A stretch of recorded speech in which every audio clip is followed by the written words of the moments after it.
बिस्मिल्लाहिर्रहमानिर्रहीम। अस्सलाम वालेकुम। जब इसकी शादी हुई तो इसकी सहेलियों ने इसे बड़ा छेड़ा था। वज़ीरा, तेरी तो लॉटरी निकल आई है। इसने अनजान बनते हुए पूछा था, कैसी लॉटरी? अब अनजान ना बन, ऐसा चहल चबीला शौहर तेरी लॉटरी किसी कम होता है क्या?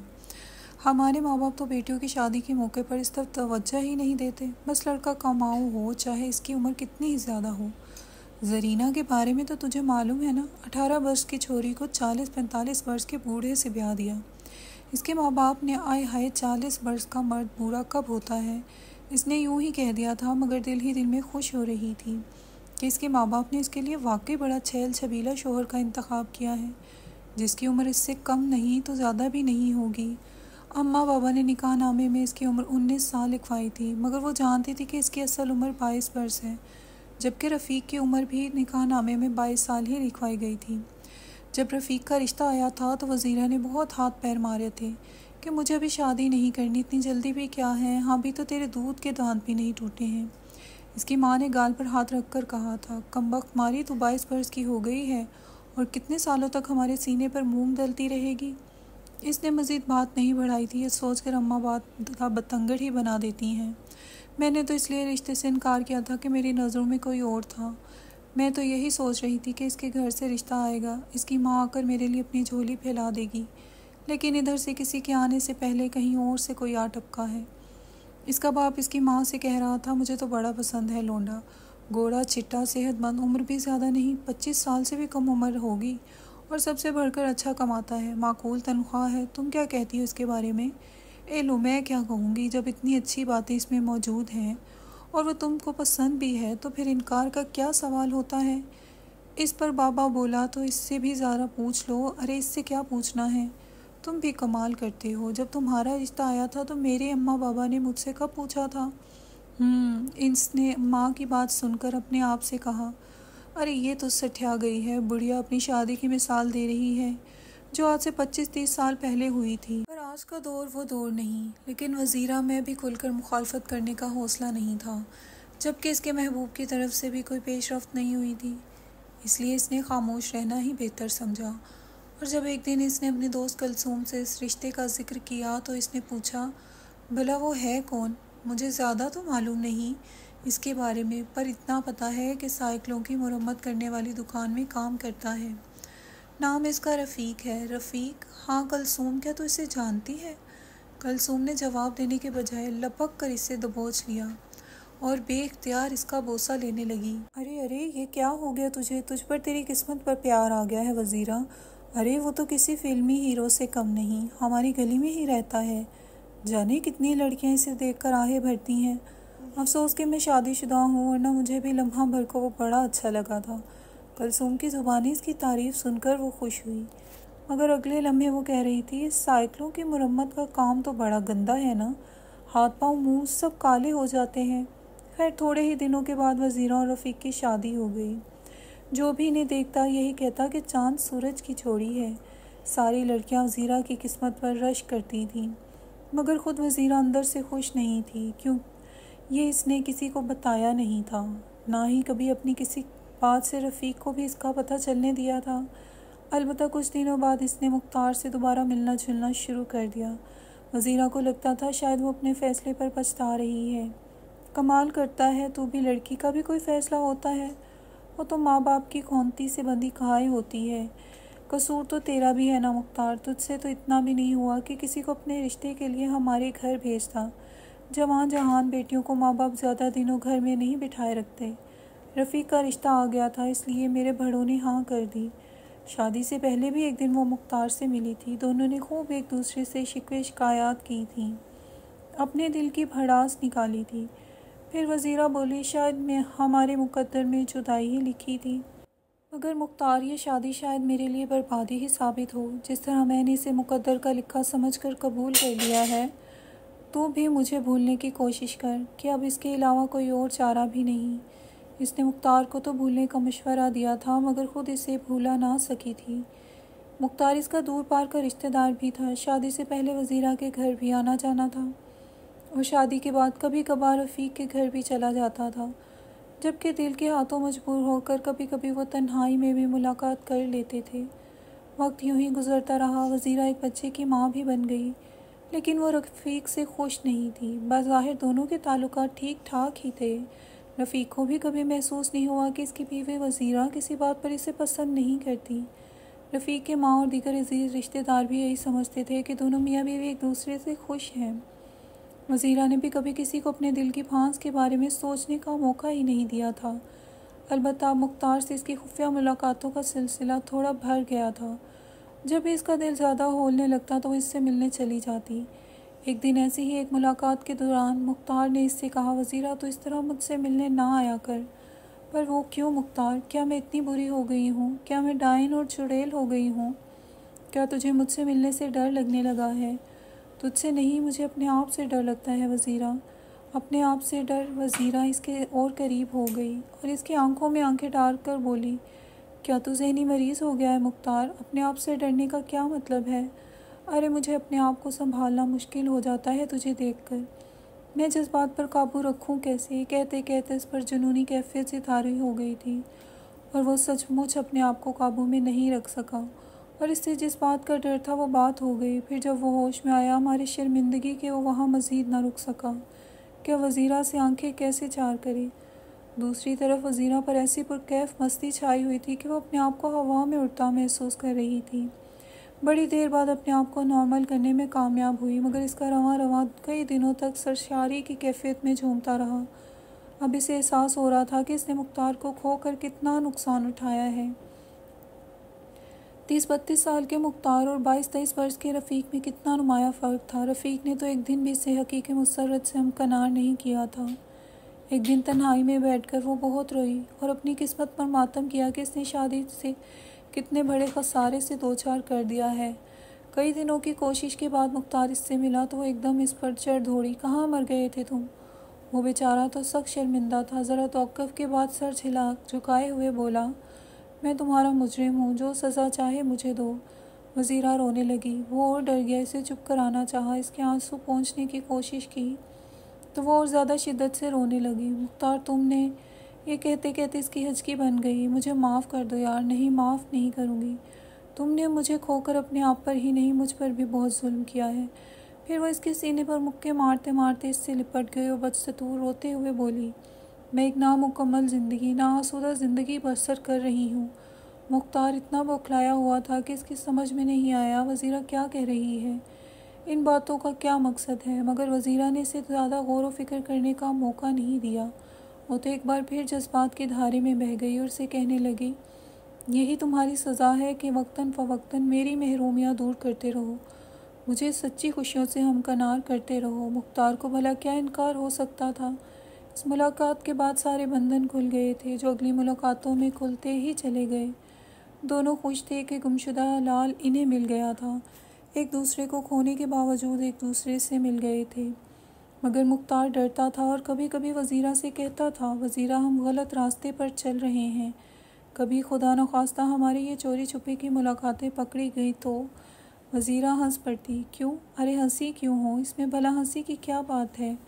चोर को अगर पकड़े जाने का खौफ हो तो चोरी क्यों करे? वो क्या गाना है, प्यार किया तो डरना क्या। हाँ, ये तो मैं जानता हूँ, जो डर गया वो मर गया। मगर ये भी तो सच है ना, 100 दिन चोर का 1 दिन। अरे कुछ भी हो, मैं तुम्हें भागने नहीं दूंगी। मैं दूसरी बार तुम्हें खोने का तस्वुर भी नहीं कर सकती। बहरहाल इनकी चोरी छुपे की मुलाकातें जारी रहीं। वक्त गुजरता गया, यहाँ तक कि वज़ीरा दूसरे बच्चे की माँ बन गई। एक दिन रफ़ीक ने इससे पूछा, ये बच्चा किसका है? क्या मतलब है रफ़ीक? मतलब ये कि इसका बाप तुम्हारा वो प्रेमी तो नहीं जिससे तुम चोरी छुपे मिला करती हो? ये तुम क्या कह रहे हो? मैं किससे चोरी चोरी मिलती हूँ? आखिर तुम कब तक मेरी आंखों में धूल झोंकती रहोगी?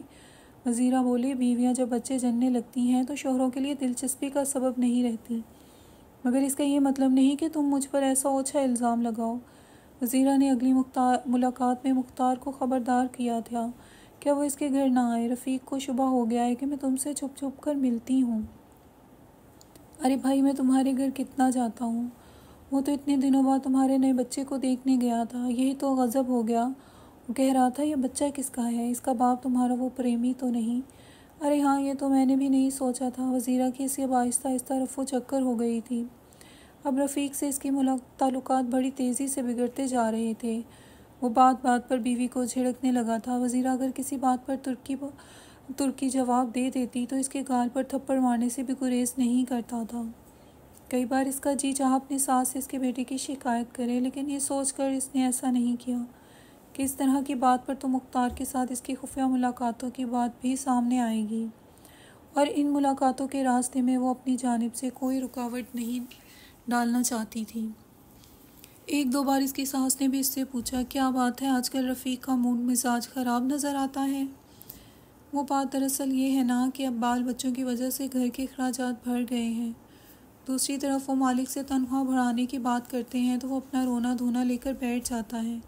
कहता है यह धंधा रोज़ बरोज़ मंदा होता जा रहा है। साइकिल चलाने वाले बड़ी तेज़ी से कम होते जा रहे हैं। मैं तुम्हारी तनख्वाह कैसे बढ़ाऊं? पर इतनी सी बात पर इसने हंसना बोलना क्यों ख़त्म कर दिया। चलो मैं इसे समझाऊंगी कि बेटा इसमें परेशान होने की क्या बात है। अरे नहीं अम्मा जी, आप इनसे इस बात का तस्करा मत कीजिएगा।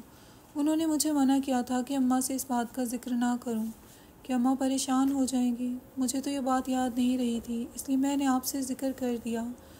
मगर खुदा के लिए आप इनसे कुछ नहीं कहिएगा। वैसे मैं अपने तौर ये बातें इन्हें समझाती रहती हूँ, मगर हकीकतन वो इसे समझाती क्या। इसकी बढ़ती हुई नाराज़गी ने तो इसका बोलना मुँह खोलना ही बंद कर दिया था। अब वो भी बोलता कम था, मगर इसके हाथ पैर बहुत बोलने लगे थे।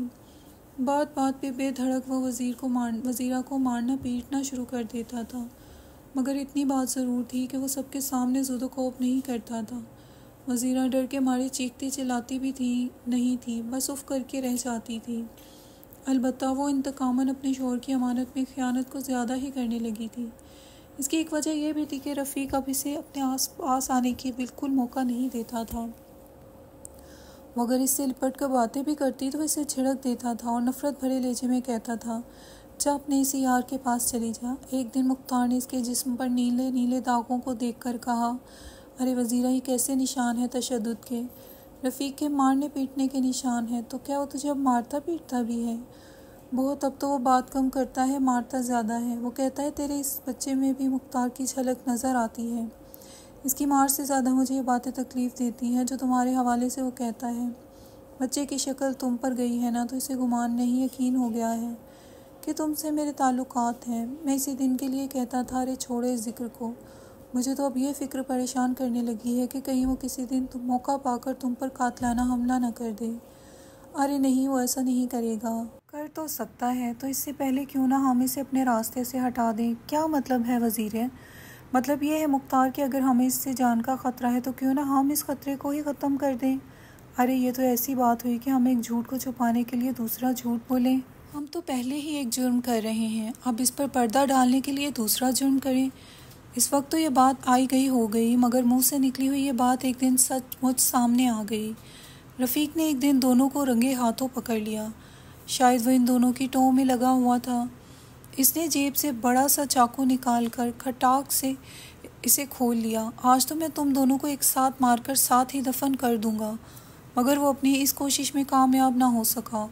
वो इन दोनों को मारने के बजाय इन्हीं के हाथों मारा गया।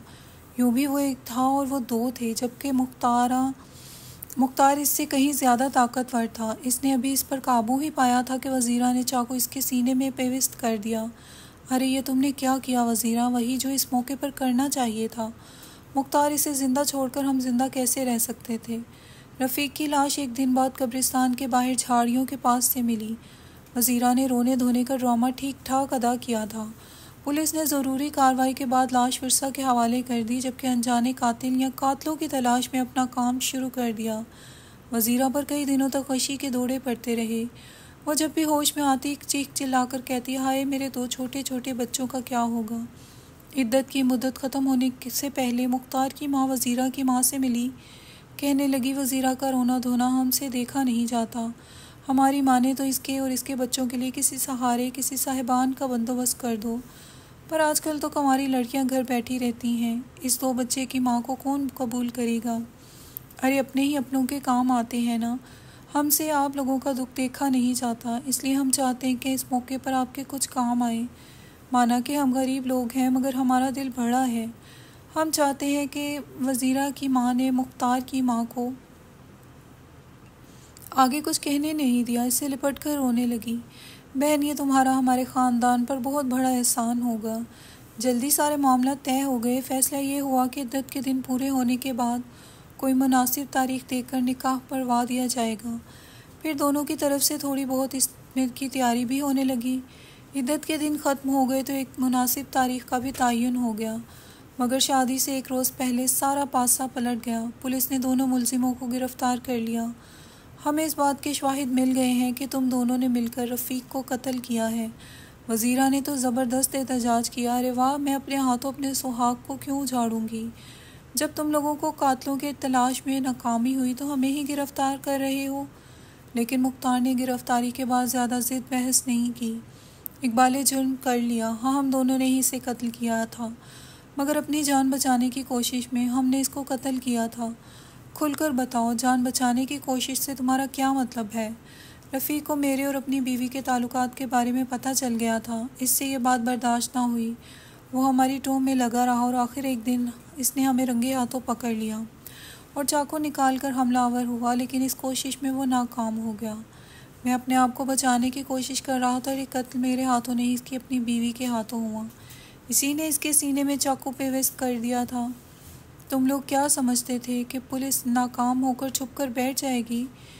पुलिस ऑफिसर ने कहा ऐसी बात नहीं थी। हम मामले की तह तक पहुंचने के लिए जदोजहद कर रहे थे और हमें आखिरकार वो आला मिल गया जिससे कत्ल हुआ था। इस चाकू पर मौजूद फिंगरप्रिंट से ही हमें मुजरिम का पता चल गया और इस बात के बाद शवाहिद भी मिल गए। तुम दोनों मरहूम की आंखों में धूल झोंक कर समाजी, मजहबी और कानूनी जुर्म का इर्तिकाब कर रहे थे। शायद तुम लोग मौज मस्ती के दौरान ये भूल गए कि बुराई एक ना एक दिन ज़रूर सामने आ जाती है। अगर वज़ीरा अपने शोहर से मुतमईन नहीं थे तो इसका सीधा सीधा तरीका ये था, वो खुला ले लेती। गलत तरीके का इस्तेमाल करके और कत्ल जैसे जुर्म में अपने आप को मुलविस करके तुम दोनों ने शादी का जो ख्वाब देखा था वो अब कभी पूरा नहीं होगा, क्योंकि तुम लोगों का मुकद्दर शादी का बंधन नहीं, फांसी का फंदा है।